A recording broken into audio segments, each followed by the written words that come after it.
Yo, I feel like talking my shit. I feel like talking my shit.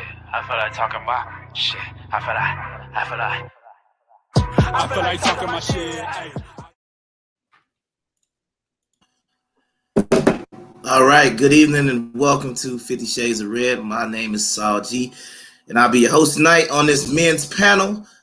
Joining me tonight, I guess from left to right, I'll let them introduce themselves. So you can go ahead. I'll start with Mr. Logan. I'll let you go first. All right. Well, I'm Anthony Brian Logan, political commentator. You can find me all over the internet's best place to go is YouTube. Just search the 3 letters ABL. I'll come right on up. All right, you go ahead, Dev. My name is Devin Jones. I am currently running for the 31st District of the Illinois General Assembly. I'm also running for 18th Ward GOP committeeman, which I'm running unopposed. So I'll get that after March 17th. You can find me on Twitter at Devio, Devio.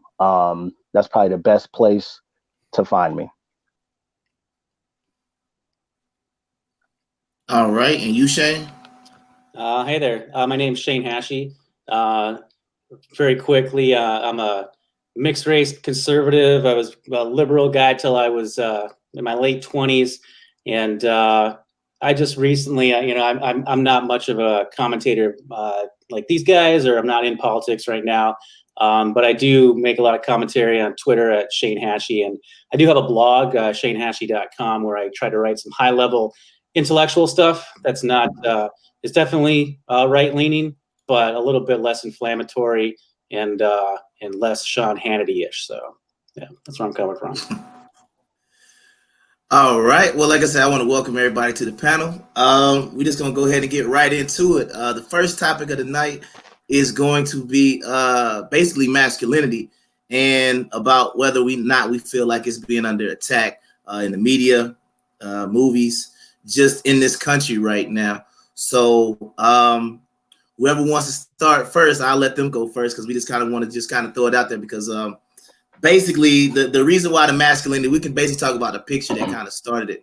If you went to the Grammys, there were 2 people that had pictures from the Grammys that kind of sort of got into this whole masculinity talk, and it kind of caused, not really like an internet stir, but it kind of caused something. The first one was I forget his name. Is it Brian? Not Billy Brian, Porter. But Billy Porter is the first one, and he had like the onesie on with the hat with the revolving shades or whatnot.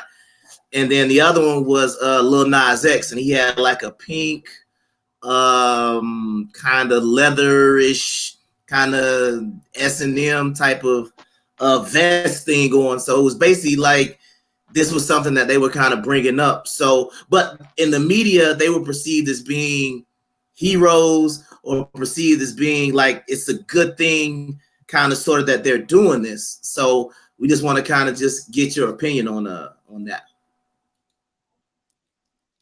I'll start with you. Go ahead.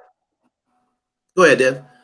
I think, that is kind of highlighted as the new brave thing to do, or like, look at how forward thinking they are. And I can't for the life of me understand why we keep glorifying that. It's not the norm. And I know, people get kind of caught up in this, like, well, there shouldn't be a normal and there shouldn't be these, masculine and feminine roles. But, men and women have a purpose. Men and women have a separate dignity. It's equal, but it's there. A man when you see it, a woman when you see it. And this highlighting of Black men in particular, starting off with Black men wearing these kind of effeminate things and really kind of usurping the mannerisms that really belong to females is kind of upside down. I agree. ABL.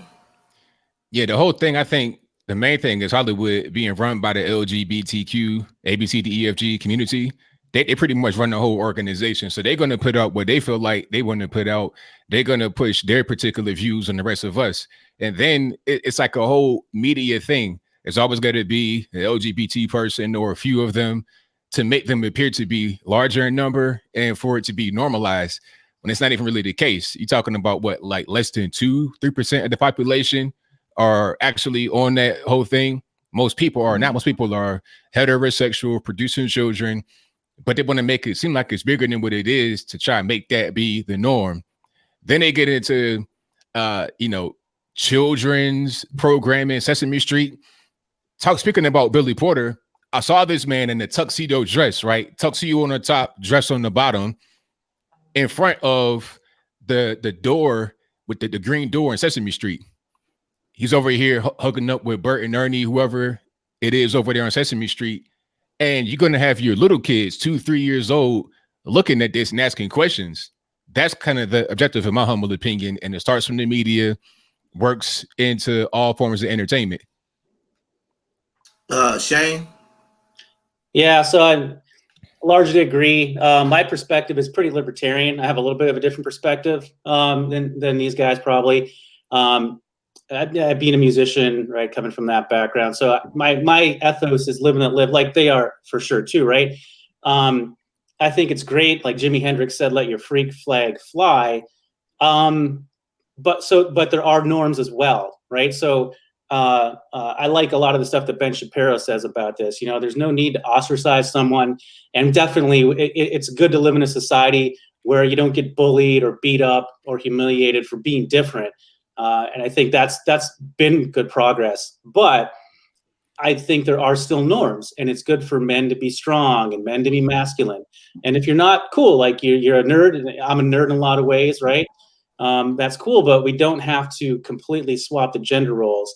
And another thing that I really like that Ben says is a lot of the stuff, I don't know about the Billy Porter thing. I mean, he's very out there, but a lot of stuff like the drag queen story hour and stuff like that, a lot of these are sexual fetishes that children should be exposed to, right? So it's if whatever you want to do at your house in your own life, that's great for you and your friends.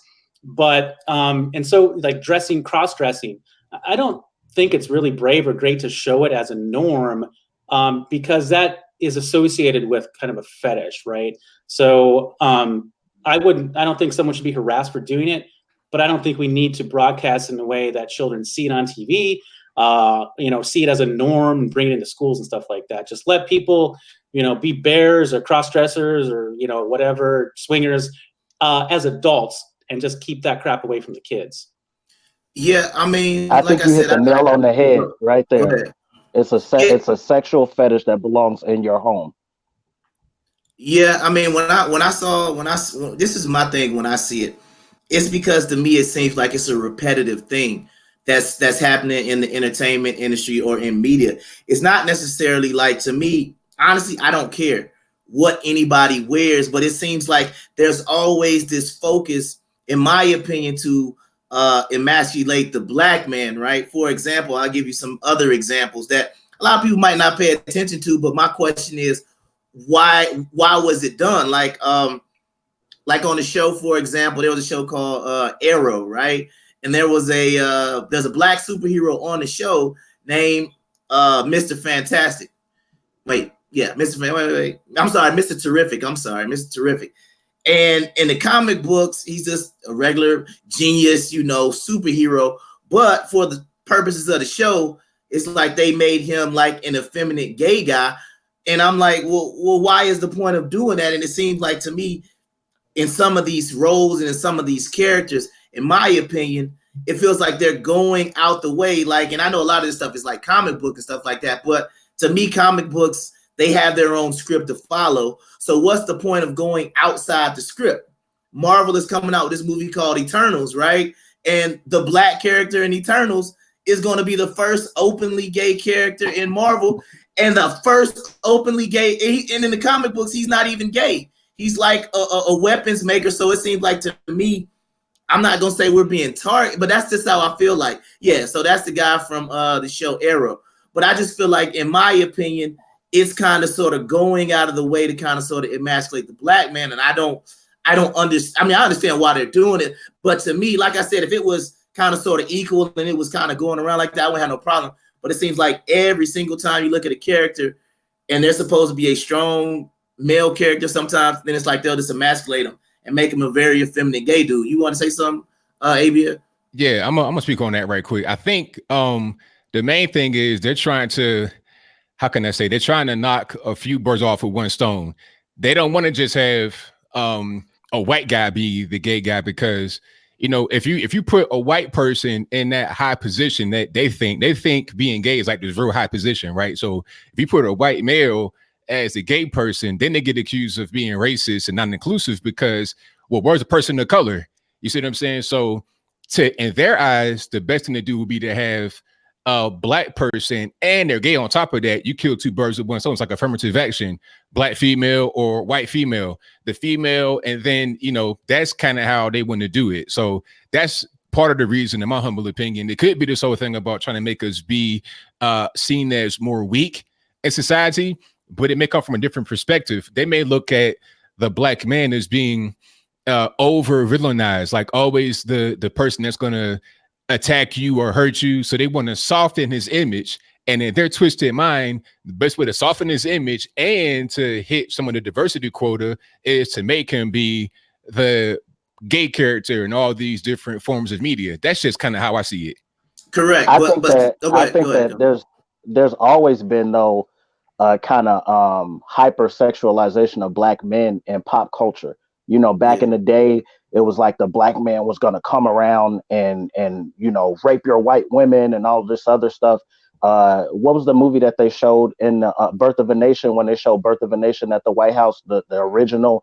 There has always been this sense of making black men these weird sexual creatures and adding a sexuality onto us where there's no reason to even add it. There's no reason in a superhero comic type of show to have black men be sexualized in any way, gay, straight, nothing. Right. At the Grammys, there's no reason for black men to parade their sexuality around. For what? You're there, you made a song, the song was half good, get the award, go sit down. Why do we have to be in a dress? Why do we have to be in, we have to be the Chiquita Banana Woman at the Grammys for no particular reason. So right. I think it is trying to kill two birds with one stone, but it's also the norm to kind of hypersexualize black men, because if they wanted to hit the minority quota, why don't they have so many a lot of Hispanic men doing that? It's like always got to be this black male that's highlighted, or a black woman has to be twerking and popping and doing all this crazy stuff. We're always hypersexualized for no reason. Yeah, go ahead, Shane. Yeah, I love what you said, and what you said earlier, ABL, is why does, there's going to be romantic interests, and some of them can be gay and some of them can be straight. That'll happen, but generally speaking, it's the guys shooting an arrow or running at light speed. We don't really need to know what their romantic or sexual interests are. So I don't see the need to do that. And I think that's a very good point. I'm a Marvel guy. I basically learned to reading Marvel comics. Right. And so there's the other side of this too that I was thinking a lot about masculinity. There's how they portray men badly, and then there's how they portray women. Right, which is, there's a term called Mary Sue. Have you heard of the term Mary Sue? Mm-hmm. Like you're a character, like you magically overcome all odds. You don't have any obstacles. You don't fail at anything. You're never bad. So like Luke Skywalker was terrible for the first 80% of the movie and then got better, whereas Rey just started off where Luke ended up, right? So Captain Marvel was very interesting to me because I've been reading Captain Marvel since 1982 when she was a black woman, Monica Rambeau, and since she led the Avengers in 1987, right? So these things are really interesting to me, being portrayed as brave and so groundbreaking in 2020 when a black woman led the Avengers as Captain Marvel in the 80s, right? So then I went and saw Captain Marvel because I'm diehard Marvel to the end. I was, and I could see the marketing as a Mary Sue, but I went and gave it a chance, and it was just girl power. She kicks butt. Guys are stupid. It was how weak and stupid guys are. And I think there's a deleted scene where she really like sticks it to this guy that they took out at the last minute. But she's terribly portrayed as just like, and all the guy, everything that stands in her way is a stupid, oppressive male. Yeah, right. Nick Fury, Sam Jackson is weak, and Captain Marvel is kicking Nick Fury's butt and making him look stupid. The leader. Yeah. Speaking of undermining black men. Right. Yeah. And see, this is just like as I segue into the next topic that we're going to talk about. Like, when I look at it, there's certain aspects of it that, like I said, see, a lot of people want to assume. See, when I'm talking about homosexuality, I'm not necessarily talking about the manner that they do it, because, like, I grew up watching The Wire. I grew up watching the Oz. Not the Oz, but Oz. So Oz was different because they did have those homosexual relationships, but it wasn't like the man had to be some sort of, basically, he didn't have to be no punk. You know what I mean? Like, the thing about it is now they have, it's in a situation, and it's even like from the, like you said, the LGBTQ community, you're putting this stereotype out, like, you got to be in a dress and eyeliner. And I'm like, I know gay men and they don't act like this. So it's like, why, when it comes to, like I said, when it seems like to me, like it's always this push to go above and beyond. But like I said, I think that also goes into the next segment that we're talking about, which is feminism, which kind of leads into that.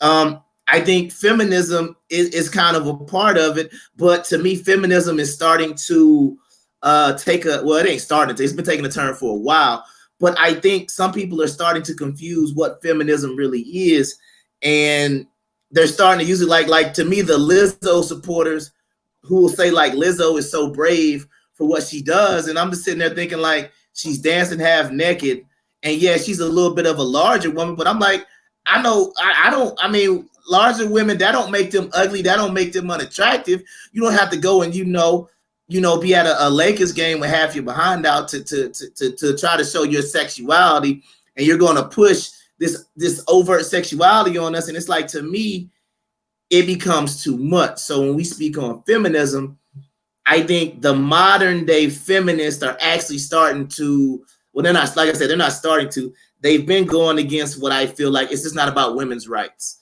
It's more about the women need to be the more dominant, like, entity on this earth. Yeah, they're becoming more like men. The more they try to gain more dominance and power and control, they're emulating men in many different ways, or what they think a man is. And then it just gets kind of weird. When you don't fall into your natural role, it gets really weird. And they have all these things, all these movements, your body positive, and I'm seeing all kind of things, like, and not shaving their armpits and not shaving their hair. They want to be more like men. They're starting to stink, not wearing deodorant, trying to be more like men. Like, after you get done playing basketball, they want to have a type of odor going on. And then they get so far down into the weeds of this whole insanity, what they end up doing is propping up a Lizzo. Now, let's be honest here. I don't know Lizzo personally. I'm not hating on her, but I think what the people in power want her to be is the stereotype of a black woman. They want her to be this way overweight, way over-sexualized black woman on TV making the fool of herself. She has one song. I was in Virginia recently for about 3 days. Now, I have a rental car. I turn on the radio. I feel like 15 minutes, that one song of hers played constantly. The song ain't that good. It's okay. If I heard it in the elevator, I might not want to just cover my ears. It's not that good of a song to play every 15 minutes. There's an agenda behind it, in my humble opinion, but it's a result of a few things. But the main thing, I think, is probably feminism, which kind of empowers that kind of behavior to put out a stereotype like Lizzo. Right. You got anything on this, Shane? Yeah, so I listen to blues and jazz, and I try to avoid pop culture music as much as possible. So I know that a Lizzo exists. I've heard of a Lizzo, not quite sure what it is. I think it's a large gravitational object from what I've been able to discern. And yeah, again, like, you shouldn't be humiliated for being overweight or anything. And it's great if she can be proud and be who she is. But the whole phenomenon is really interesting to me, right? Because even what you were talking about earlier with Billy Porter and whatnot, by definition, it's not brave if you know you're going to get praise, applauded, and accolades. Right? It can't be brave to show up in a dress if you know you're going to get a bunch of press, get millions of dollars worth of hits, and everyone's going to say how awesome you are. For Lizzo, I mean, personally, yeah, of course, anyone who kind of looks that way is going to be kind of ashamed to show their body that much, probably naturally. But there's no bravery involved socially, right? Bravery involves, a risk or a certainty that society is going to backlash or do something against you. So there's no bravery. I think it's great for her to be whoever she wants to be. I think a lot of this stuff, I mean, it's really hard to grasp what's going on. And this is where I'm partisan. It's really hard for me to grasp what's going on in liberals' heads. Because this is a woman who is an artist. I saw something where she was living in her car 10 years ago here in Minneapolis. Right. Good, and great for her for overcoming and succeeding. But it feels to me there's a lot of like personal BS and emotional issues that people work out that these celebrities are working.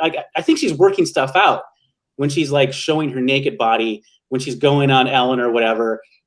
I think she's got to figure herself out and like prove she has self-esteem. And I think a lot of the people that look up to her and admire that may be feeling the same way.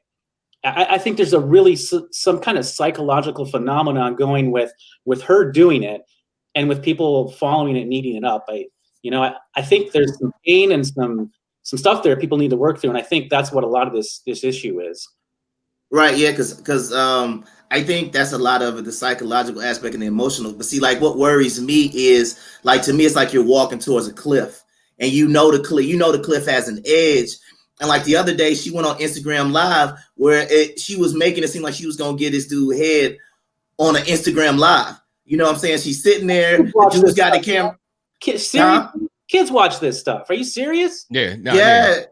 And that's what I'm trying to say. And it's like she's sitting there with like a guy's, I mean, like it's from his point of view. And it's looking down at her. And she's like, yeah, I'm about to do it. And she's pulling dude's pants down, stuff like that. She's like, you want me to do it? And it's kind of like you're craving for attention or she's craving for something. But what I'm worried about is, like I said, that cliff. Because it's like, okay, you had a #1 hit. I don't know if she won a Grammy. I don't know what else. You performed at the Grammys. At this point, you don't have to do all of that. You know what I mean? It's like you or maybe like I think she does have to do all of that. Yeah, I think that it goes further than these artists themselves, because it's a consistency. When you look at Lizzo, when you look at how wholesome like a Miley Cyrus used to be back in the day, that's a terrible video that is playing right now. Let's go ahead and cover that up. Yeah, come on, man. This hate, man. You're trying to get me to girl on TV. Oh, man, come on. Please stop. But you know, that's the whole point is the powers that run these people. They want your child to see that. They want us to become desensitized.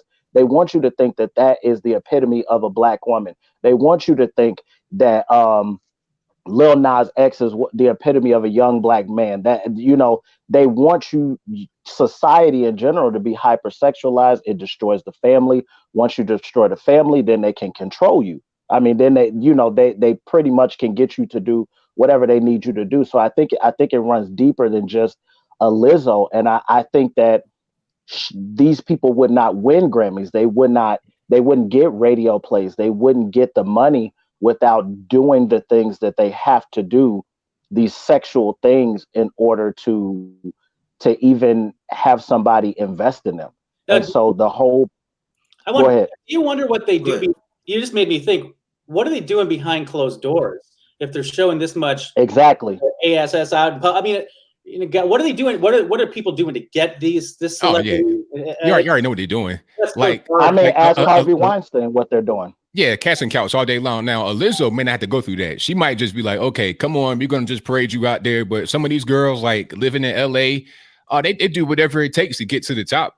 100%. I done seen it. Yeah, I mean, and Lizzo is talented. She can play the flute. Yeah. I mean, you know, granted, she does it while twerking, but she actually is a talented individual. So she doesn't have to do all of that stuff. And yet, what are we doing? And yet, she's going to Tiffany Haddish. This was the girls' trip where like she was actually trying to this was a part of the movie where you can see what she's trying to do. Like we can cut that video as well. Yeah, but this is that kind of really just threw it off. But once again, we're talking about the over sexualization of everything, and I think if you look at like hip hop right now, right? There are no. It's kind of hard to go through after watching that, but anyway, like think about where hip hop is right now, right? You have basically y'all gotta warn people first of all before you. Yeah, man. Let's keep the sneak videos of like butts and all that to a minimum. I mean, she's been sneak attacking today. But what I do is I go back to like, if you even go back to like Salt and Pepper. I remember when like Shoot came out, how like explicit that was. You know what I mean? But it wasn't like just that horrible. But it's like nowadays, like you think about the 3 top women right now in hip hop. They're all basically could be called strippers who rap. That's basically what they talk about. If you want to talk about Cardi B, Megan Thee Stallion, you can throw Nicki Minaj in there, even though she's kind of sort of backed off of music a little bit. And whoever else, City Girls, whoever you want to put in that third spot or whoever the case may be, they all talk about the same material. It's sex, it's money, and it's money. So the way I look at it is like, I think and I think there's a lot to what ABL was saying earlier when he's saying like the powers that be. Because if you can find this tape online, it's a guy named Noriega. I retweeted it on Twitter. And he basically says, once your career reaches a certain point, there are 3 doors that you can take. He said there's the straight path. And basically what the straight path means is if you're so talented, you can go do it on your own. He said, I don't know if the door on the left is like the homosexual door where you got to start doing sex acts. And he said, I don't know if the door on the right is like the sacrificing. He said, but there are 3 doors basically you can take. So a lot of people don't seem to be taking that straight door because in my opinion, I believe some of that stuff might be going on because it seems like they push a certain narrative and these people who you never heard of, who aren't really that talented, all of a sudden the next day they're right in your face, you know? Like City Girls. I can't for the life of me understand why they would be. Well, they got a good management team. Really, that's what that is. They got QC behind them, and they behind a lot of different acts over there on their label. They got Lil Yachty, a bunch of other people on their label, or their management group, whatever they want to call it. That's the whole thing that's behind them. No, do not put that. No. Well, Naomi tried to do not put that twerk video up. Do not do it. We are moving on, man. We are moving on to another topic that we cannot get photo or video bound into. Maybe I should learn from these city girls. Who are they? I like cities and I like girls. You don't. Yeah, city girls are like Little Kim in 2020 times 2. Yeah, like it's gutter girls. Pretty much from Miami instead of New York. Now here's a topic that I saw that I saw an article on today, and I want to get your opinion on because I don't remember. It's this Asian lady who somebody keeps retweeting on my timeline a lot, but she retweeted a article about Tennessee passing a gay adoption. They basically banned gay adoption in Tennessee. So I think she said something about how can you be pro-life but be against gay adoption. So I'd like to get y'all's thoughts on that because that was something that she wanted to talk about. What are your thoughts on gay adoption? I hate when people throw in the pro-life thing in there because I don't know about y'all, but I used to take Black kids to the March for Life when I was a teacher and stuff. So I'm big on pro-life stuff. And first of all, a child deserves a mother and a father, period.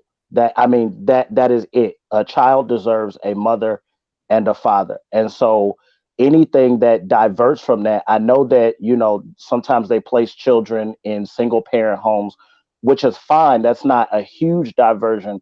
But when you just place someone in a situation that's completely antithetical to what the normative family is like, the state cannot do that. They don't have. I believe that they don't have the authority to do it. I know we give the state a whole lot of authority to do a whole lot of things that they shouldn't be doing, but they don't have the authority to place children with same-sex couples. They just don't.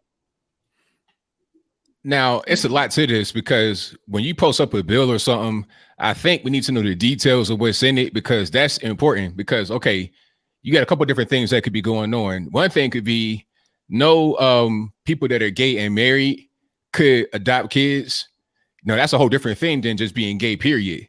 That's a whole different thing. And also, what if it's your family member? Like, let's say you had two parents that passed away and then their kids are now orphans. One of the parents has a brother who is married to a man. The kids already know him. That's their uncle. It's family. They live right in the same area. So would that be prevented from happening because they're gay? I mean, I'm not for gays really adopting kids for the most part, but in that situation, it'd make sense to go to your family members you already know in the same area to keep your life going rather than going into foster care and then getting somewhere else you don't know. But I think what the bill may be trying to crack down on is some of these couples preying on kids, doing things they shouldn't be doing, and also some of the mental health issues coming from the LGBT community. Don't nobody want to talk about some of these transgenders. They got a very high suicide rate. So you don't want to put kids into an unknown situation with same-sex couples or transgender people because it could be a higher risk of them having harm come their way. So I think we got to look into the actual bill and see what it says before we judge it. It's not an anti-gay adoption bill. It's a from what I just read. Go ahead. I'm about to say, no, Naomi just posted, she said, Tennessee allows single persons to adopt children. Same-sex couples may legally adopt in the state. In 2007, the Tennessee Attorney General released an opinion that adoption by same-sex couple was not prohibited by state statute and could be done if in the child's best interest. In January 2020, Tennessee legislature passed a bill to implement a religious exemption for adoption and welfare agency within Tennessee. So it's a religious exemption. Right. So it could be invoked, but it's not necessarily like a total ban. It's an option that could be utilized, but not a total ban. It's not even a ban at all. It's like here in Illinois, we stopped Catholic Charities from engaging in from having a state contract with foster care and adoptions. And so what they're basically saying is Catholic Charities in Tennessee, like maybe in Memphis or the Diocese of Memphis, where they don't give children, their foster parents are not same-sex couples. They do pretty much married opposite sex couples and maybe single parents.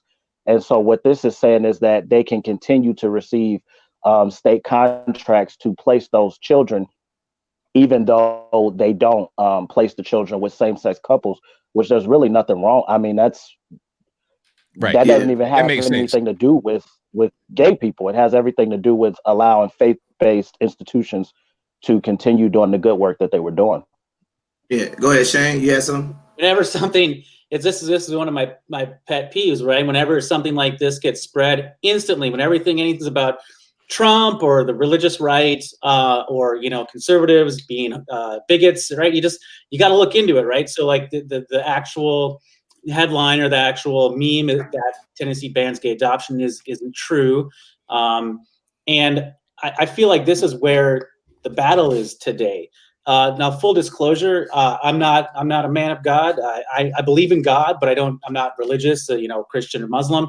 But as opposed to liberals, I do believe there is a God. And I'm very partial to allowing people to have their faith to guide their morality. I have a very strict morality for my own person in my own life that I've built up. And I think it's great when people have a strong religious morality. What's happening here, the reason I want to preface that is because I'm saying this as someone who's not really a devout Christian who goes to church every week, even though I grew up Catholic and went to Catholic school. But you talk about coordinated efforts of like the elites or society or the left and politicians, and this attack on religion. I mean, I'm probably going to end up being a Zionist or evangelical eventually, just because I'm so frustrated at the dishonesty of the left. So every time I see something like this, all it's saying is a private organization, whether it's like, the bake shop, the classic example, or the Catholic Church cannot be forced to adopt children into a situation that they morally don't agree with. They're doing good in the world. Leave them alone. They're doing lots of good, right? Or they can't, we're gonna decimate them by cutting off their public funding, or as Mr. Dude Beto wanted to take their tax exemptions, right? So I just find this is a seriously coordinated effort to destroy religious institutions, faith in religious institutions, religious people as moral. They want to undermine religious people as moral human beings and destroy their humanity. And so I wondered, I didn't even catch it. I should have caught it, but I was wondering what was actually going on here. Brought it up. And this is what it always is now. Now, I will say very quickly, I think there was a time when I was growing up in the 80s where the religious right was maybe pushing a little hard on their agenda to codify certain things that, that other people didn't agree with. But that's long gone. That's decades gone. Now it's the religious left forcing their religion upon us. And they want to force everyone to their view, punish people that don't comply. Even if I'm, more secular than other people, I don't want to force people to live in a way that I don't. But you know what though? The funny part is that the left does not have religion; they have their belief, what they think is true, what they believe, like their politics and all of that. That's their religion. There is no actual religion on the left, in my humble opinion, in the far left. Yeah, and then like I said on this topic, my thing was like, I think that, but this is how it happens, right? Because you'll have somebody who has a lot of followers, and then she'll basically, people won't even read and see what's actually in it to actually go to what is this bill actually doing? You see what I'm saying? See, once you actually read what the bill actually says, then like I said, you can actually get that. But this is one of those things that happens in the day of social media. So a young lady, then all of a sudden everybody's attacking Tennessee now. Now everybody's going to be going, oh, Tennessee said this couldn't happen, blah, blah, blah, blah. And I think that's one of the biggest problems that we have these days is somebody says it, it's retweeted, it's repeated, and then now all of a sudden you want to take it as a fact when you can just take 2 seconds, say, hold on, let me see. Okay, this is what it's really doing. Like you said, it kind of fits right into the Christian bakery thing from before. So I think, like I said, when it comes to this one, and as far as the adoption and things go, it's just my opinion. I'm not, because like I'm not gonna get into the, born that way. Was it some type of environmental thing? I just feel like if you want to be if you're in a same-sex relationship, right, then somebody would have to explain to me where parenting comes in, because I don't know how that focus, like, you understand what I'm saying? Like me, if I want to have a child with a woman, then I accept those type of boundaries and things that I'm going to have to set up, how I'm going to raise my child, my role, mother's role, how we decide to raise this child, how we're going to discipline this child. But it's like, if you was in a same-sex marriage or same-sex relationship, how do you go ahead and start to break that down when it's something that based on your relationship that I guess it couldn't occur naturally? And I know the always get back is, well, all heterosexual couples can't, produce a child as well. But what I always say is, but if you put 100 heterosexual couples on an island, and then you put 100 homosexual couples on the island, if everybody is faithful on that island, then guess what? In 100 years, one island's gonna have dead people on it. You know what I mean? Like it can't create life. And that's just the bottom line. I think a lot of times people don't want to, people are kind of afraid of just telling them the truth. Like, you know what I mean? Like, I saw a lady the other day saying it's hateful to tell a transgender woman that she can't have kids. And I'm like, that doesn't even make any sense. Nah, it's just a fact. It's not about hate. You mean a man that has transitioned into a correct. woman? A man who has transitioned into a woman, it should be considered hate speech to tell that woman, man, whatever, that they cannot have children. I'm like, that doesn't even make sense, and that's the part that always gets me with the left. If I'm not gonna go on a whole transgender tangent, but when we start talking about transgender, you go to feelings. But I thought the left was supposed to respect science, but it's like you respect all science except for when it comes to biology, then you throw everything out the window. Go ahead, Shane. Yeah, and then that's definitely a rabbit hole. I remember in 2016 or 2015, the primaries and stuff, and all this stuff came up when I went to the caucus here, and it was all transgender. Both sides really should tell them, let's let it go. Let's let transgender people be transgender people. Awesome. Yeah. Good for you, or tough for you. It's a tough thing to go through, right? Whatever it is, someone's personal journey. I don't care. I don't care. I don't want to talk about it. I want to talk about the military and foreign policy, our country going bankrupt. Like, that's the least, the dumbest thing and the smallest proportionate thing, which matters to individuals. but the smallest group of individuals is sucking up the most oxygen, probably because it's got to do with sex, right? Yeah. I don't care about transgender. The thing for me that's really interesting with this, like Tennessee gay adoption or any of these things with pro-life with Roe v. Wade, what's interesting to me, I think one word just sums it up: federalism. So I think some states can have this religious exemption. You know what? If New York wants to go full left-wing fascist and just ban, religious institutions altogether, or take away their tax exemption, or say they can't participate in charity and adoption, go for it. Do that in New York. Do that in California. First Amendment, you can't do that. What's that? First Amendment.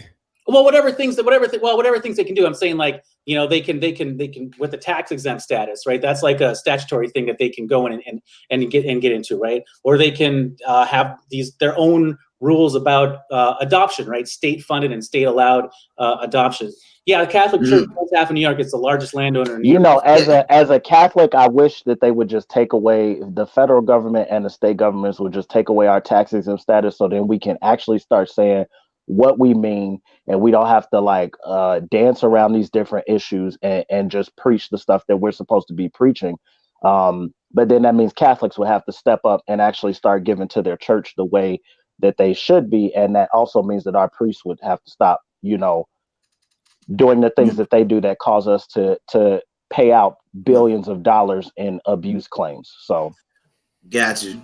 All right, and now we're gonna move to our thing. I hate to say this is our final topic of the night, but we're going to talk briefly about Mr. Kobe Bryant, who passed away on Sunday. I think the part about this that I don't like about just the fact that Kobe Bryant is no longer with us is people want to take the opportunity to either A, make it political, B, go and start pulling up some skeletons out of his closet just to try to make, it's like the man his family is grieving and all these type of things.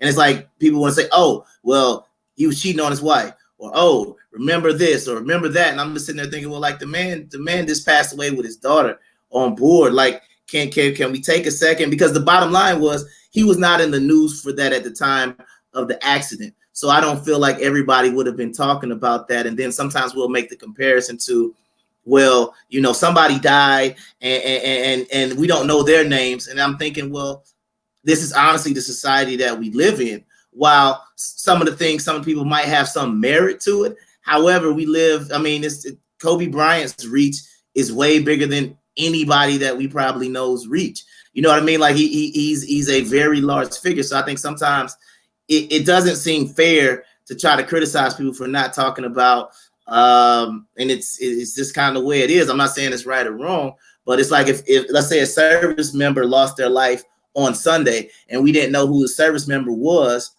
then it's going to be a situation where I'm like, I don't know. I can't say that the service member doesn't deserve to know who his name is, but I'm just saying that's the society we live in.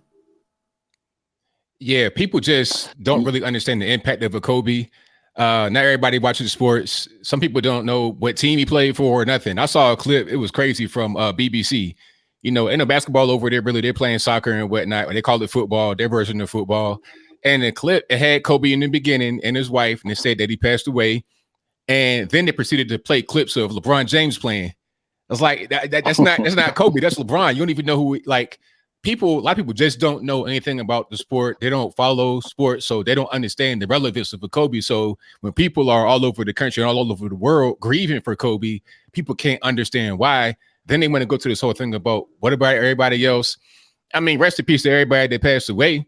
But just because we're talking about Kobe does not mean that those people are unimportant. They got friends handling that grief for them. Just like if somebody in my family, your family passes away, we're going to be grieving. People that know them are going to be grieving, but nobody else will. That's just life. Yeah. You have something on the Shane? Yeah, I don't know.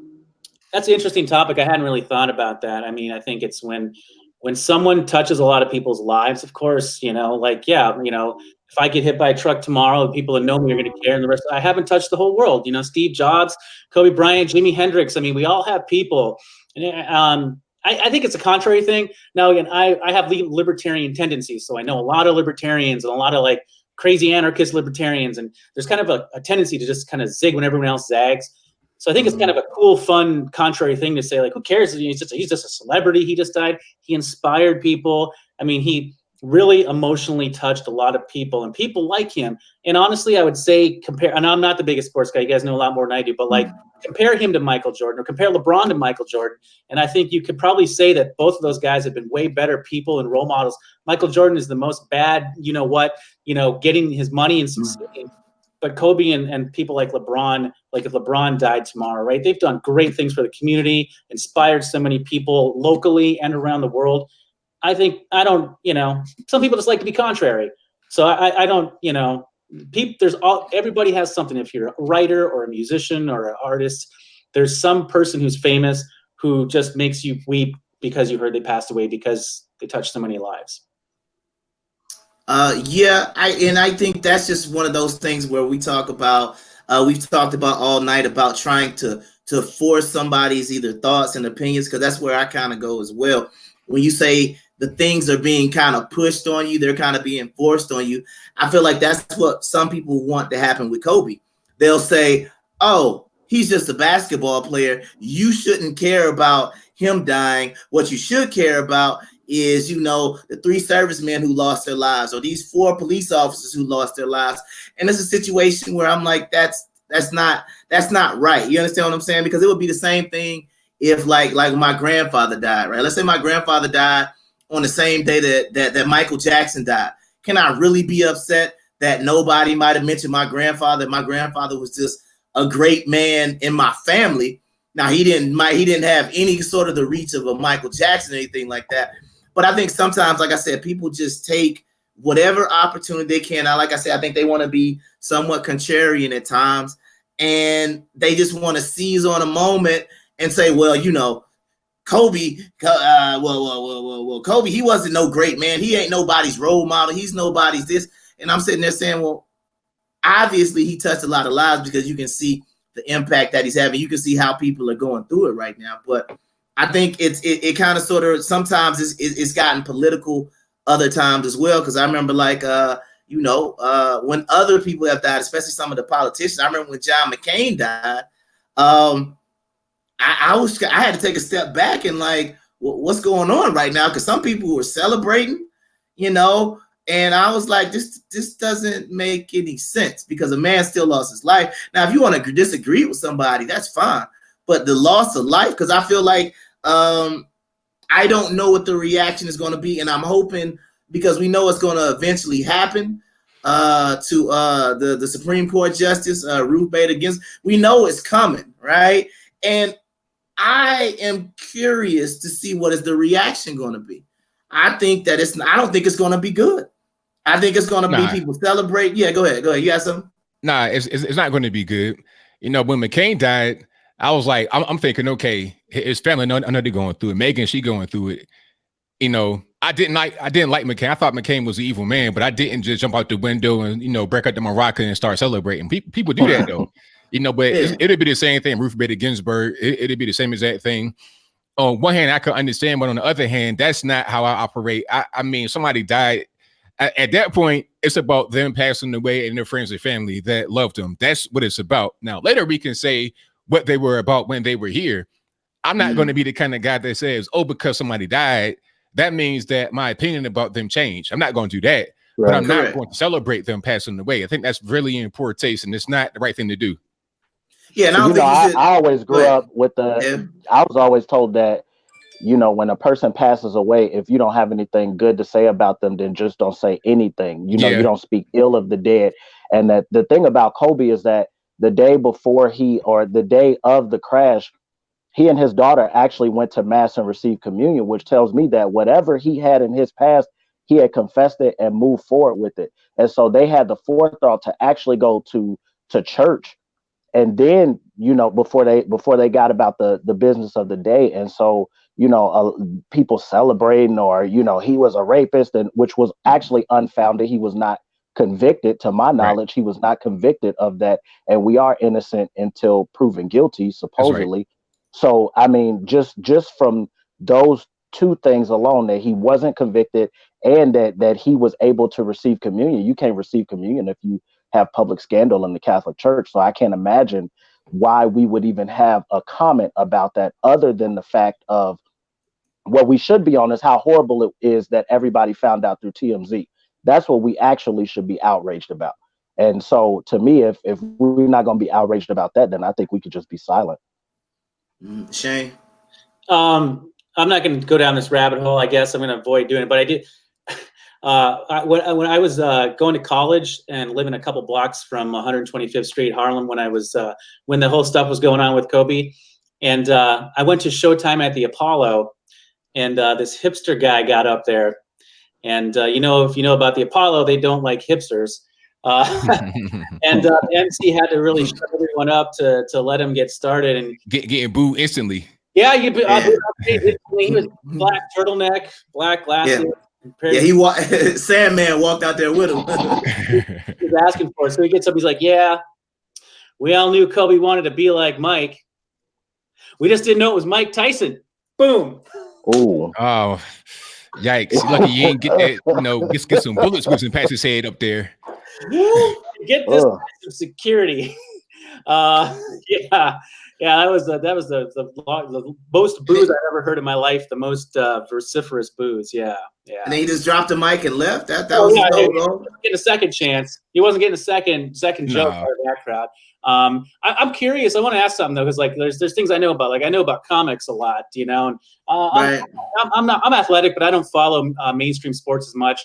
I'm more into music. I am curious as an opinion, like how much did Kobe's personality and public persona over the last couple decades have to do with how bad people are feeling?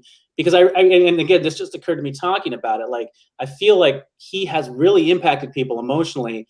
And I wonder if someone who just like won for their own sake to get rich and be the best because they're like an awesome athlete, egomaniac. I'm saying Michael Jordan, maybe. Like, I wonder how much Kobe's personality had to do with it versus just his status. You guys could tell me. But see, the one odd thing about Kobe Bryant, in my opinion, Kobe was the villain. Kobe was hated. Like, if you weren't a Lakers fan, then like you really, like, in my opinion, like I said it, I didn't like Kobe because he would always come to the Omni or Phillips Arena. He would always come down here and score 60 on the Hawks. You know what I'm saying? So I was never a big Kobe Bryant, but I always respected the talent if you weren't on my team. But like you can even tell by the one Nike commercial he has where everybody basically saying, I hate you, and he's conducting the orchestra to the hate he was feeling. I feel like, in my opinion, Kobe Bryant during his tenure in the NBA was, in my opinion, the villain. That's the way I view Kobe Bryant. I don't know. I can't say like LeBron-ish is kind of playing that role a little bit.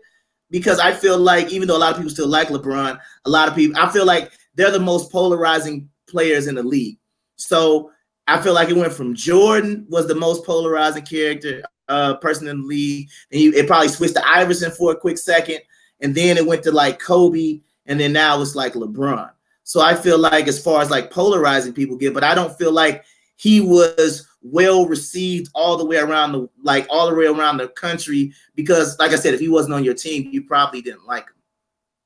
But see, the thing about Kobe is that, like you said, he was very well respected all over the league, all over the country. He was very well known. He was a big part of our lives. Like, a lot of us kind of like grew up with Kobe. I'm 35. Kobe was 41? Just so we're like not too far away in age. I got cousins that I grew up with that are his age. So we're like right in the same age bracket. We kind of grew up with each other, not literally, but figuratively. I'm watching him for years, 20 years. I'm watching him on TV. He's one of the greats. He was just a constant presence, a constant winner, and you had to respect him. He went out there, went hard all the time. That's just kind of what it was. Yeah, I think Tom Brady would kind of be like the parallel to me. Kobe won a lot. But if he's outside of kind of like your fan base, then a lot of people necessarily don't not say like they wished ill will on him. They probably just didn't like him. If that makes sense. Like Tom Brady. Game. Yeah. Does that make sense? You understand what I'm saying? Like Tom Brady with the Patriots. The Patriots are like the evil empire. The Lakers are like the blue blood of the NBA. So it's the fact that he played on one of the blue blood teams. He's a polarizing figure. He's definitely a Hall of Famer. And it's a situation where he stayed there his entire career. That's the other thing about Kobe. He never left. You know what I mean? Like at least LeBron gave a couple of different cities a little bit of hope and say, okay, I'll come play here for a little bit. I'll go over here for a little while. I'll go back home. I'll do something else. But Kobe stayed with the evil empire of the Lakers for his whole entire career. And he made it seem like at one point he might leave, and then he just signed like a 10-year contract. And he's like, no, I'm never going anywhere. So I think another thing that I've seen this week as far as Kobe's been going is like kind of sort of in politics. If you notice how I've noticed in the candidates for the 2020 election are now kind of intertwining Kobe into some things. And they're also pointing out the fact that, like, you know, hey, all you Kobe fans out there, and this was something that was just like to me real off-putting. Hey, you know, Kobe fans, guess what? Here's his tweet. He hates Trump. So we got to make sure we get out to the polls. And I'm like, this ain't the time. You know what I mean? Like, even if that's true, I feel like that was in poor taste to use his memory and his tweet against Trump to try to get people to come out and vote. I think that was in poor taste. Yeah, the man just died. 8 other people died with him. His daughter, 13-year-old daughter, died. It's like, come on. Now you want to do that? Like, let the man just rest in peace and let everybody get through their grieving. Like, this ain't the time for that. I mean, people like that, in my opinion, are the same as the others that just don't understand the sport. They don't understand basketball. They don't understand its importance, or they don't care, or both. I think you don't understand life if you're doing something like that. I mean, that's just disgusting that you would even, he has nothing to do with whatever is going on in the political arena. I mean, his family has nothing to do with that. Right. Mm-hmm. Yeah, and I think the other thing that I hate to see is I hate to see when people die.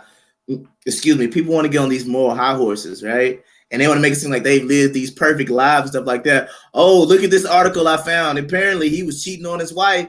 And I'm like, look, man, you know, everybody has a life that they lead. And the other thing about it is I don't know what it's like to be like Kobe. None of us on this panel know what it's like to be Kobe. So we can't even necessarily say how we would react in certain situations to the thing. We would like to say that we might be strong enough and that our morals and principles might be strong enough. But I had a couple of friends that's been in the NBA, and they said it's a very difficult place to be a single married man, relationship, whatever the case may be, because he said it's being thrown at you in every single city. They show up to the hotels. They do all this stuff. So, I mean, I'm not going to sit here and try to make no more. I just hate when somebody passes, somebody will take something about their past and basically just try to bring that to the forefront instead of, you know, let's remember this man as being if nothing less, can he be a good father and a good basketball player? At that point, it don't even matter. Once you're dead, whatever you were doing while you were alive, it's over with. Okay, he was cheating on his wife. He's gone. What you gonna do about it? Hold on. We got a caller. We're gonna see how this gonna work. I guess I'll let Naomi roll with the caller. Do we have a question from the caller? Is he gonna speak? Okay. Is that lit? Who is that? That's I look like somebody working out, but okay, Lamont. All right. Lamont, do you have a question for the panel? Hey, what's going on, guys? How y'all doing? Hey, I'm doing well. How are you, sir? Pretty good. Good. I just want to send my condolences out to the family of Kobe Bryant. You know, that's an unfortunate situation. And I believe that, through God's will, the family can pull through. It's just a matter of time, you know what I'm saying? Right. Yeah, I think, and that's the one thing about it. I know this is the hot topic of the week, but I almost sometimes don't even really want to speak on it. I know, like, we're doing a show because this is the day that we decided to do it, but I want to kind of give the family time to, like, kind of go through it. You know what I mean? Because I feel like everybody's still talking about it. Everybody's still repeating things, and it's like you want to actually get its family time to kind of pass through it. You know? Yeah, definitely. I was a little behind on the show a little bit. So, I mean, could you, if possible, keep me abreast about what was the subject matter? Are you talking about the entire show or just Kobe? No, the entire show. Oh, wow. Well, no, not the entire show, not the entire show. No, not like that. Right. No, you're fine. Basically, we just gave our opinions on topics. The first topic we spoke about was Dang, you lost me now. Well, I go in reverse order. The last topic we talked about was about a bill for perfecting religious freedoms, about a gay adoption in Tennessee. We spoke on feminism, and then we started the show talking about masculinity, and we kind of hit on, we feel like Hollywood. Go ahead. Yeah, go ahead. Did you have a question about that? Masculinity. That's one of the big things that I did that intrigued me when I saw the post and made me want to. Masculinity is a really thing, because we all built out of feminine energy also. It's not just all masculinity, and toxic masculinity and things like that. We do have a balance. So I think one of the big things about masculinity is also being in tune with your feminine energy, so you can know how to bend, kind of judo situations and stuff like that. Wait, when you say feminine energy, are you talking about a man possessing both? He means like your sensitive side. I mean, like, how you got your sensitive side, you got testosterone and you have estrogen, right? So, and it all plays a part into, making you a perfect man and making you a perfect person. I mean, and that goes for the women's side also. So, and that's what stops us from being, in my personal belief, abusive. You know what I'm saying? It's that estrogen, you know what I'm saying? Because if we were just all full of testosterone, we would kind of be going crazy, So I think that is a sound oxymoronic or something like that, I guess. But I believe being in tune with, the connection with your mother and that feminine energy will make you into a perfect man, and in the sense of understanding how to carry yourself. You know what I mean? So I know that sounds kind of odd. About masculinity. Because I would say this is my opinion. When you say feminine energy and when you say masculine energy, the only way, this is my opinion. When I look at, I'll say like this. I feel like men have masculine energy with a compassionate side. I don't feel that the two are mixed, because I feel like women have feminine energy and men have masculine energy, and we both have compassion. The same way I would say a feminine side could show, I guess, some sort of strength, maybe, or not. But I don't necessarily know if I can agree with a man having a somewhat of a feminine side. I can see he can be compassionate. He can, it's not about not. It's not about. Go ahead. No, I agree with that. I mean, even the feminine energy that could be just condensed and compartmentalized as compassion. You know what I mean? But even in that compassion, I'm just saying it is. The estrogen does something, as far as when it comes to the output in a man. You know what I mean? It could be compartmentalized and pushed out through compassion, or used as compassion. And that's what I say. I agree with you on that. It's just that I just think that it should be utilized in order to bend, because I think just the testosterone just make it just hard, man. We're bulldozers. That's all we used to fight. You know what I'm saying? UFC. You know what I'm saying? We ain't no estrogen in there. You know what I'm saying? We just banging each other's heads all over the place. So I think that in order to really understand each other and to be great men to our women, we need to understand our women. And I think that, we need to, exercise that balance. And if it's just coming through that compassion, like you're saying, right, and all the better. I got you. Okay. All right. Well, we appreciate you calling in, Lamont. We got another caller, so we're gonna go ahead and get Corey in, and we want to see what Mr. Corey has to say. Go ahead, sir. You had the floor. What's going on? Can you hear me? Yeah, I can hear you fine. All right. It's just a couple points. Like, to the brother with the two American flags behind him, it's an issue that I wanted to address for him personally, because you said that the left does not have religion. And I thought that was a talking point and a false statement to make, because in Christianity, I'm gonna just take that religion alone. Hold on, before you start, I think I was clarifying and saying the far left, but go ahead. Left, I would be considered a far left, even though I don't agree with a lot of the far left, but that's my voting base, because it's not a lot of things that I agree with when it comes to Republican Party. However, my grandmothers, my great aunts, my great uncles, my uncles, and my aunts are deacons and ministers in the church, and they're far left. What makes them far left?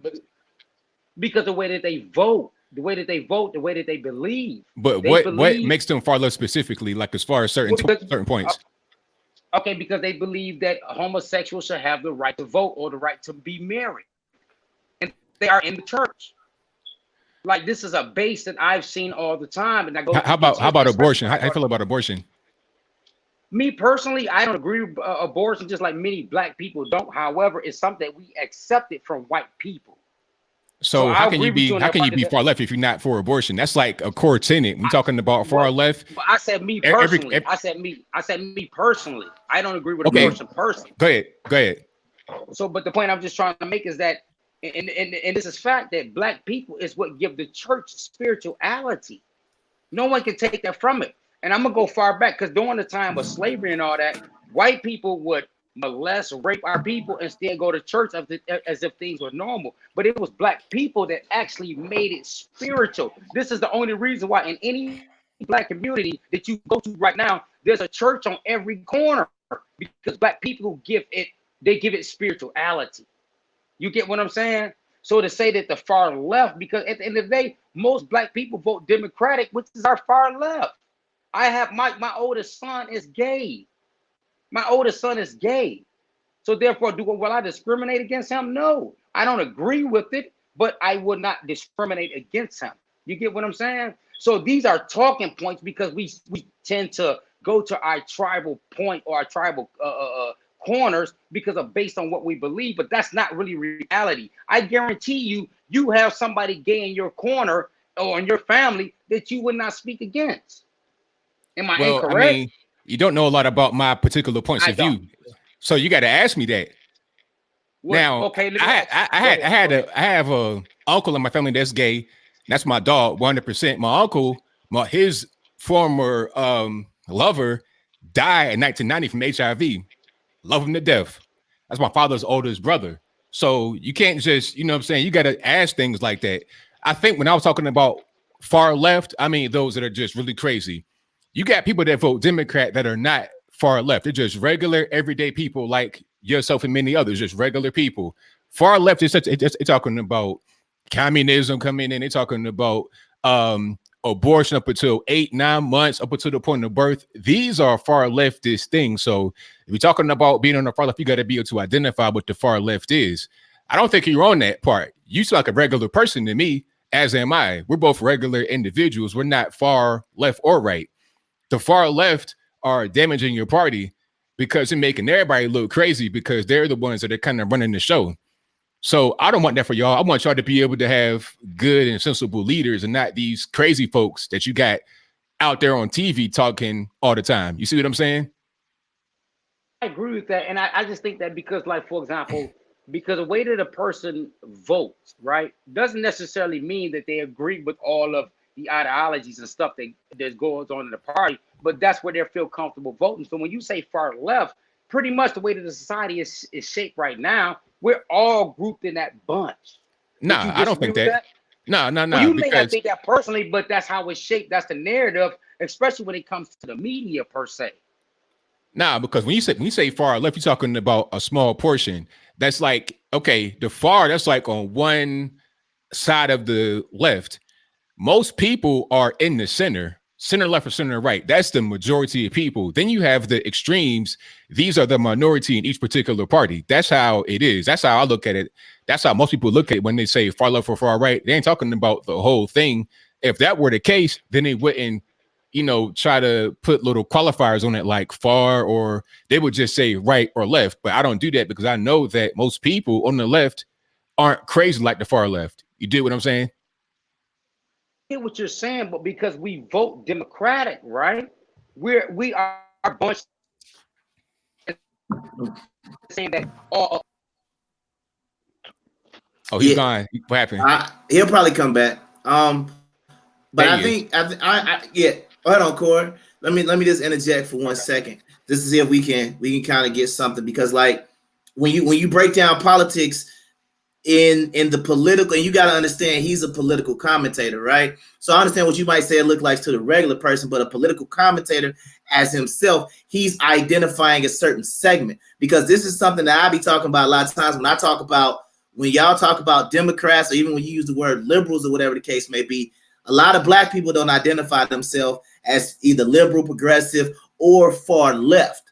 Okay. So when you start talking about far left, like example, like he said, would be your communists, your Marxists, your far right socialists, your Ocasio-Cortezes, your Bernie Sanders. That would be like the far left, who might speak on God, but they don't have any problem like doing something to religious organizations, versus your far right, which would be like the white nationalists, you know, basically saying all they want is they only want to be about. So if somebody was making a comment about the far right, even though I fall on the right side of politics, I'd be like, oh, he's not speaking to me because he's talking about some white nationalist stuff. He's talking about some anarchist stuff where they believe in no laws at all. You know what I mean? Oh yeah, this basically the wild, wild west. That would be like an anarchist, but that would be like the far right.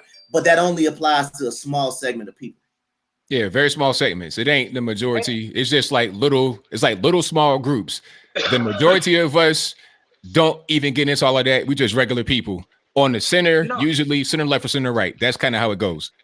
And I agree with you on that. And I agree with you on that, because that's where I consider myself at. However, when I'm going into that booth, right, because I will vote Democratic, I'm bunched in that group. You get what I'm saying? I'm not stepping outside the booth by saying, hey, listen, yeah, I vote Democratic, but I didn't vote for these people here. But the fact that I punched that hole or punched that ticket, all of us, we bumped in those groups, even for people that consider themselves to be conservative. Like, I know me and Solomon real close, and I know he's not a far right individual because I know him.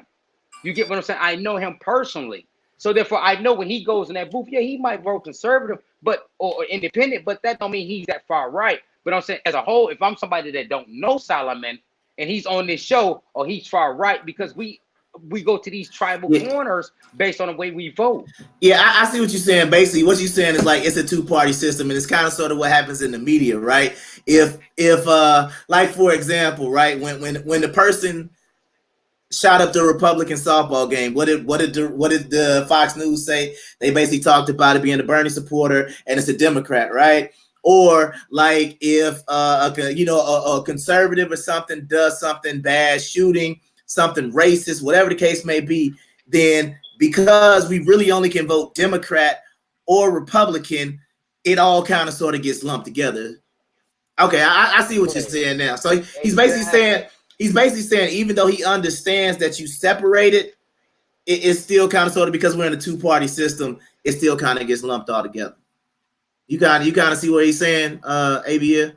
Well, I see where he's coming from, but that can't be that can't really be what it is, because you got the primaries you can vote in, and you can select, you can select a far left person, a center left person. You can select those people when you're talking about the primary. Now, when it comes down to the general election, you got to vote whoever you want to vote for. I guess the thing would be the lesser of two evils. That's kind of what people do. So I still don't think that you lump into that particular group. Some may think that, but that's not. It's kind of hard to quantify how many of us think that and how many of us don't. It's just a matter of opinion. No, I agree. No, brother, let me say this. I agree with you now, because now we're having a conversation. You get what I'm saying? We're building. But because the way that the country is set up right now, even if you vote Democratic or conservative, you still bunch in the far right or left. But who does that? But who does that is what I'm saying. The media shapes the narrative. I'm not gonna lie. The media shapes the narrative on that. But how many of us actually buy into it? As far as everybody being a lot of us do. A lot of us do because it is here, right? And I'm explaining to you this point. A lot of us do because based on what information you receive. Like, for example, myself, I don't watch MSNBC, nor do I watch Fox News, but I watch CNN. But because I watch CNN, I would be considered far left if I was taking a poll based on what I watch or where I get my politic information from. You get what I'm saying? Well, I mean, I see how some could see that, but everybody's different. It's like, my point is that people are going to perceive you differently depending upon them personally. And it's kind of hard to tell who's going to see you as what. I may see you one way. He may see you a different way. It's kind of hard to tell how many of us are going to see you a particular way. That's all. That's the only point that I'm making. But I understand where you're coming from, though. Right. I get it. I get what you're saying now, because, like I say, communication removes all misunderstanding. Right. This is one of my beliefs. And so now that we're talking, we get the point. And I'm just like, one thing we got to be careful of is, and I'll make this my final point, is that when we put certain stuff out there, right, especially on social media, depending on what tribe you're with, you're going to take that as just fact. So if I say the liberals, or I ain't going to even say liberals, I'm going to say conservatives, right, because that'll give an objective opinion. If I say most conservatives are racism or racist, people that follow me on social media are going to take that. You get what I'm saying? So it's all about the messaging and the tone and the messaging on how we put it out there. Not attacking you personally, but I'm speaking in a general sense. All right, and I was gonna say, go ahead. And you had something to say, Shane? Yeah. So Go ahead. We're just gonna go ahead and kind of get the final point. Go ahead. I'll try to be quick. Speaking of the Clinton News Network, I think especially if you were far left or a Sanders supporter, like I'm definitely conservative. I remember going to work in the morning, early it was Super Tuesday or whenever California had their primary, and the Clinton News Network called California for Hillary when I left for work at 8 a.m. Central, which means it was 6 a.m. in California.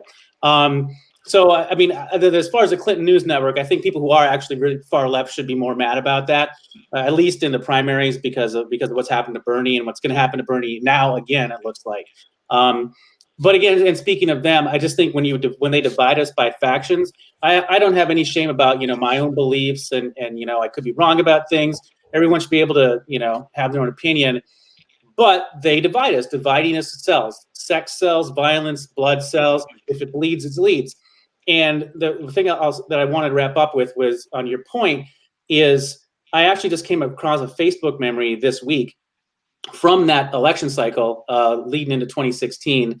And I saw CNN's like rock and roll presidential primary debate, like it was heavy. It was heavy. It was literally like a heavy metal crap, right? Like, D movie promo for the 2016 election season.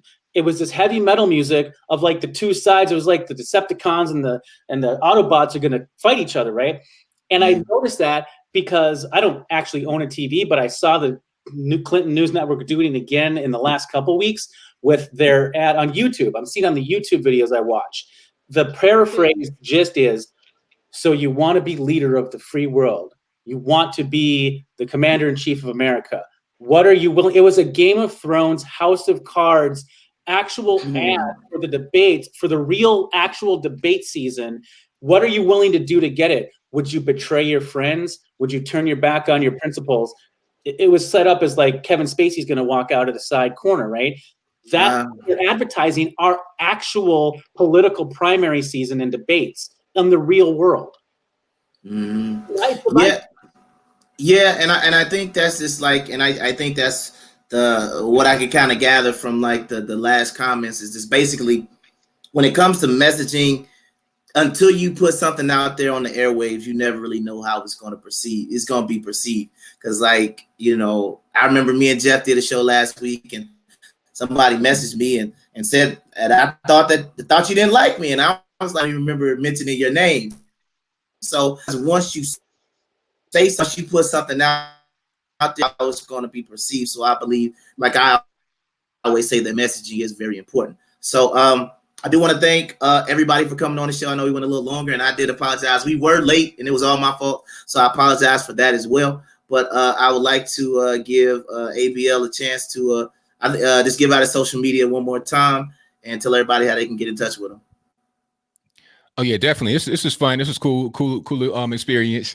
Check me out on everything. Just search my name on Google, Anthony Brian Logan, and the best place to find me is on YouTube. Search the 3 letters ABL. I'll come right on up. That's it. All right, and then you, Shane. I see you got about 3 or 4. I see 2 guitars. Is that a bass as well? Are you a musician of some sort? Yeah, I got 4 guitars back there. I got a drum set in the garage. Yeah, so yeah, that's I did that for a while. Yeah. Okay, I didn't know if you wanted to give somebody. I didn't know if you had like some demos. You had some music or something you want to put out there real quick. ShaneHashy.com or search my name. I'm trying to write some kind of high level stuff that's it's definitely from our point of view, from my point of view as a conservative person, mixed race, like my topics, I'm super interested in race, gender, class, like that. So that really deep human stuff is what interests me. And so I'm trying to write about that and say some things that are definitely pointed, but not as polarizing and nasty and as vitriolic as things tend to be these days. All right. Well, like I said, I want to thank everybody. I also want to thank Devin Jones, who I think was experiencing some issues, and our callers who called in as well. And like I said, until the next time we do a show, we want to appreciate everybody for tuning in. Like I said, like, subscribe, follow us on YouTube and Instagram at 50 Shades of Saul G and at 50 Shades of Naomi, and follow us on YouTube. So until next time, everybody have a blessed week. Thank you. Hey, yo. I feel like talking my shit. I feel like talking my shit. I feel like talking my shit. I feel like. I feel like talking my shit.